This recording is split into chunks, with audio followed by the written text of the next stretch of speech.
ini paling bagus. Kenapa memberi sebelum meminta? Karena mungkin kata orang ini, juga punya teman ya, yang selalu berpikir, jangan sampai dia meminta dulu, saya harus memberi sebelum dia meminta. Karena kalau orang itu meminta, aduh akan berat hatinya, akan malu, akan tertekan. Padahal saya mampu memberi. Maka dia beri sebelum orang meminta. Lebih daripada yang diperlukan. Wih, ini luar biasa. Masya Allah. Ada yang begitu? Ada. Bahkan ada kisah, ini belum masuk makom ini, jangan nuntut mengamalkan ini ya, cerita nih. Ini cerita tentang ulama wanita ustazah di Surabaya. Yang beliau ini setiap orang meminta pasti diberikan. Jadi tidak ada menahan. Misal beliau bahkan bisa ini ngajak anak-anak yatim anak-anak yatim diajak ke toko. Dia suruh saja, tidak dilarang, tidak disuruh ini, ayo silakan.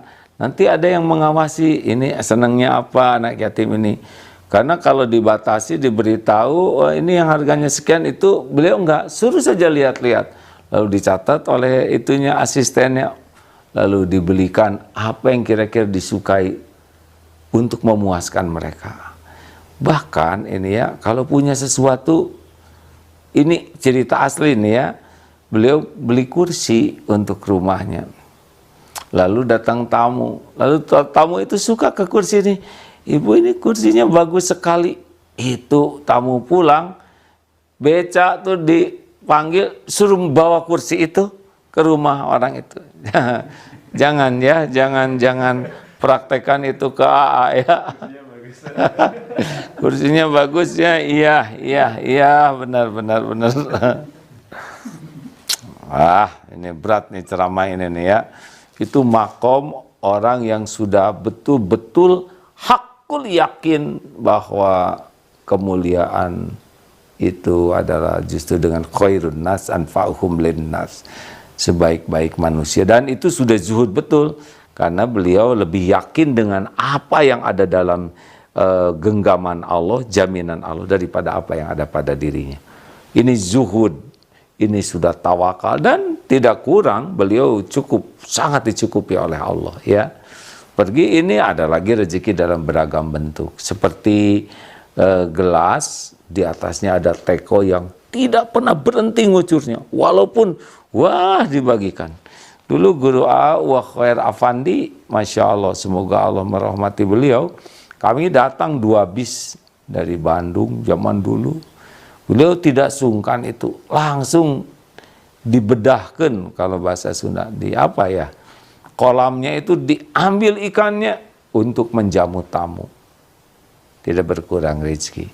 Nah, kalau kita belum sampai ke tingkat ini, ya minimal kita sekarang harus punya target ya. Tiap pada subuh sedekah.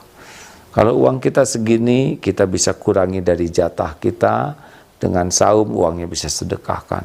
Pendek kata, jadilah pemberi. Kalau tidak bisa memberi dengan uang, memberi dengan tenaga, memberi dengan ilmu, memberi dengan kesempatan, atau memberikan perhatian, atau minimal memberi doa sembunyi-sembunyi. Karena doa yang sembunyi-sembunyi adalah doa yang mustajab. Ini pun pemberian dari kita, dan Allah pasti suka.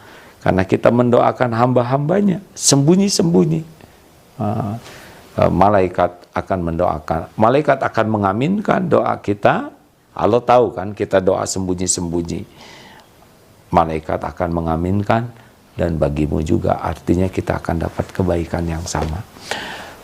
Kalau kita berbuat baik, tidak usah menunggu orang berterima kasih, tidak usah disebut-sebut, tidak usah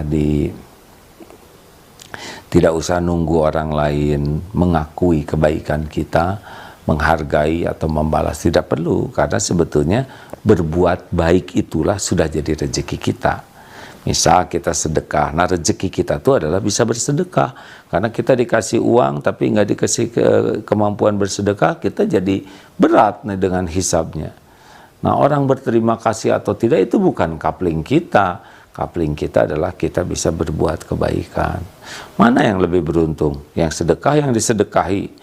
Ya jelas yang bersedekah, yang ditolak bala kita, yang dilipat gandakan rezeki kita, yang digugurkan dosa kita. Jadi kalau kita bisa berbuat baik saja, memberikan kebaikan, itu rezeki kita tuh udah berbuat baiknya. Maka berhentilah ngarap-ngarap sesuatu dari makhluk, karena ada terakhirnya nih, karena aslinya bukan kita yang berbuat baik ke dia.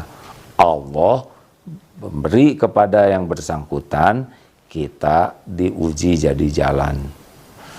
Nah, seperti kita nyumbang ke anak yatim, Allah yang memberi rezeki ke anak yatim, dilewatkan ke kita, kita jadi jalan. Kalau kita ngaku-ngaku, hilang pahalanya. Kalau kita merasa ini udah dari Allah, saya jadi jalan, jadilah itu dinyatakan sebagai amalan kita oleh Allah Subhanahu wa Ta'ala. Membangun masjid itu Allah yang membangun, bukan kita. Ya, uangnya uang Allah, kita cuman nebeng beken. Kalau kita merasa saya yang membangun, saya yang berjuang, nanti nggak ada pahalanya. Itu mah Allah yang membangun, kita alhamdulillah jadi jalan. Terima kasih sahabatku sekalian. Masya Allah, yang perlu ini silakan hubungi teman-teman, Pak Faruk dan kawan-kawan, bisa disampaikan. Asmaul Husna ini mana nomor teleponnya, WA-nya ya ditulis. Terima kasih sahabatku sekalian, mudah-mudahan sesudah menyimak ini kita makin yakin Allah yang maha memberi, yang maha baik, dan kita pun menjadi seorang yang sangat gemar memberi dengan ikhlas. Allahumma salli ala Sayyidina Muhammadin wa ala alihi wa ashabihi ajma'in.